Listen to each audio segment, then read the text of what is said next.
आज हम बात करें सायनी घोष के बारे में। वही सायनी घोष जो ममता दीदी के लिए कभी वो प्रधानमंत्री बनाने की दावा करती थी, और वही सायनी घोष जो सनातन के खिलाफ जाकर के बोलती थी और काबा के लिए वहां पे जाकर के उनके हिसाब से गीत पढ़ती थी चुनाव के दौर पे। आज वही सायनी घोष आज बगावत पे क्यों उतर गई टीएमसी के खिलाफ। सायनी घोष जो कभी त्रिपुरा के सरकार उसको गिरफ्तार करने के लिए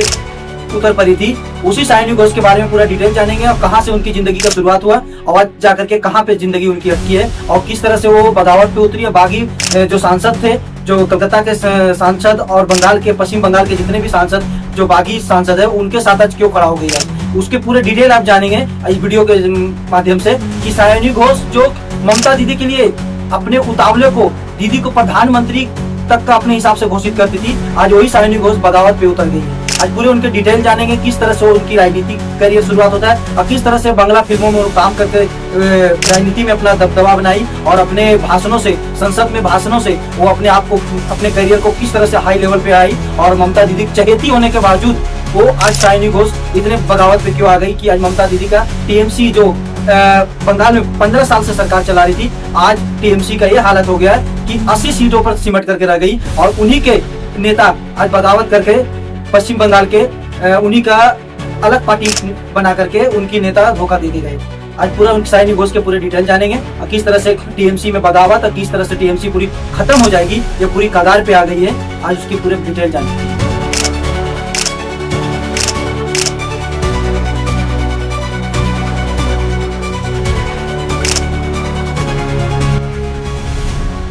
शेर बोले जा रहे थे सदन में, तो मैं भी एक शेर से शुरू करना चाहती हूँ कि तेरा इंतजार करेंगे हम, चाहे जमाने लग जाए, या तो तू आ जाए या हम ही ठिकाने लग जाए। सायनी घोष है ना, वो चड्डा नहीं है, इसलिए वो चड्डा चड्डी नहीं होगा कभी। हमारी पार्टी की सीबीआई है, करोड़ों रुपए हैं और बहुत क्षमता है, यह पावर, पर हमारे पास एक ही हवाई चप्पल और सफेद साड़ी वाली ममता है। आपको जवाब सिर्फ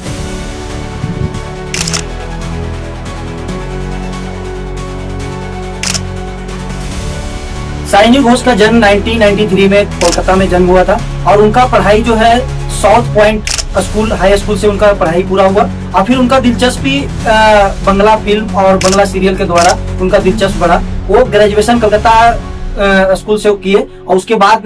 ग्रेजुएशन पूरा करने के बाद उनका ज्यादा करके फोकस उनका जो था वो फिल्मों और सीरियल में। टाइम आता है 2011 में ममता बनर्जी लेफ्ट के किलों को ढा करके वहाँ पे पश्चिम बंगाल में सरकार बनाई और 2011 में सायनी का फिल्म आती है शत्रु में एक छोटा सा रोल करती है सायनी घोष। उसके बाद वो धीरे धीरे चर्चे में आ जाती है छोटे से रोल को लेकर के। उसके बाद उसके कई फिल्मों मिलते गया, कई पिक्चरें उन्होंने किया और उसके बाद वो अपना एक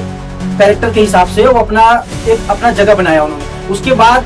2011 के बाद ममता बनर्जी से लेकर के वो प्रभावित भी थे और कई ऐसे पॉलिटिक्स वो इवेंट को अटेंड भी करते थे, पर उस टाइम उनका कोई पॉलिटिकल पार्टी से डायरेक्ट टच नहीं थे और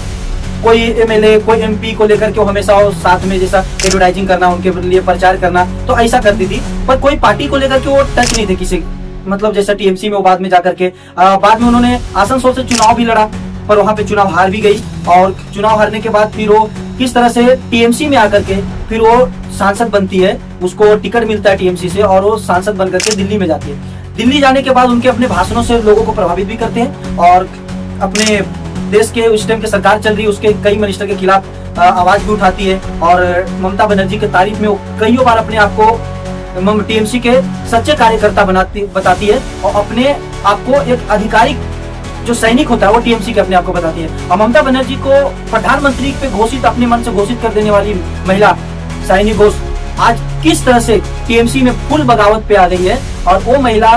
आज टीएमसी छोड़ करके जा रही है। तो इसीलिए बोलते हैं ना कि राजनीति में कोई किसी नहीं होता है। इस तरह से आप देख सकते हैं कि जिस तरह से राघव चड्ढा का इतना दिन स्टोरी चला, सोशल मीडिया में पूरा स्टोरी चला, उसके बाद सायनी घोष, अभी इससे पहले यूसुफ पठान, ये जितने भी बागी सांसद टीएमसी के सच्चे सैनिक मान करके वो बंगाल, पश्चिम बंगाल से बाहर भी त्रिपुरा में और कई जगह पे शाइनी घोष की वजह से टीएमसी को लोग जाने, बाहर जो अदर स्टेट में जो लोग नहीं जानते थे, महाराष्ट्र, कर्नाटका, ऐसे जगहों पे शाइनी घोष के भाषणों की वजह से, उसके कई जगह भाषणों की वजह से वो अपने पार्टी को प्रचार किया। और इसी तरह से त्रिपुरा में जब चुनाव चल रहा था उसी टाइम वहाँ के जो मुख्यमंत्री है उसके सभा के बगल से निकल रही थी और आसपास से निकलते हुए उन्होंने नारा लगाया कि खेला होवे। उसके वजह से माहौल को बिगाड़ने का उनके ऊपर आरोप लगा और वहाँ के पुलिस ने उनके ऊपर एफआईआर दर्ज किया और फिर उनको गिरफ्तारी भी हुआ। गिरफ्तारी के बाद वो और फेमस हुई, त्रिपुरा में भी लोग जानने लगे और पश्चिम बंगाल में और उनके लोकप्रियता बढ़ गया। उसके वजह से ममता बनर्जी उसको अपना चहेता नेता बना करके अपने राइट हैंड में रखती थी और हमेशा हर जगह पे प्रेजेंट करके रखना चाहती थी ममता बनर्जी शाइनी घोष को। शाइनी घोष को इसलिए रखना चाहती थी, एक तौर पे देखा जाए तो ममता बनर्जी ना एक तो महिला मुख्यमंत्री थी, दूसरी बात इतना टॉप लेवल पे जिस तरह से उनका संसद में भाषण शाइनी घोष का और जिस तरह से ममता बनर्जी का साहस, ये दोनों को मिला करके ना ममता बनर्जी ये सोचती थी कि ये जो लड़की है ये हमें बहुत जगह पे फायदा दिला सकती है। उसको लेकर के शाइनी घोष को इतना बढ़ावा दिया गया और फिर पीठ पीछे खंजर मारने का जो नतीजा निकलती है वो बागी बन करके आज घूम रही है।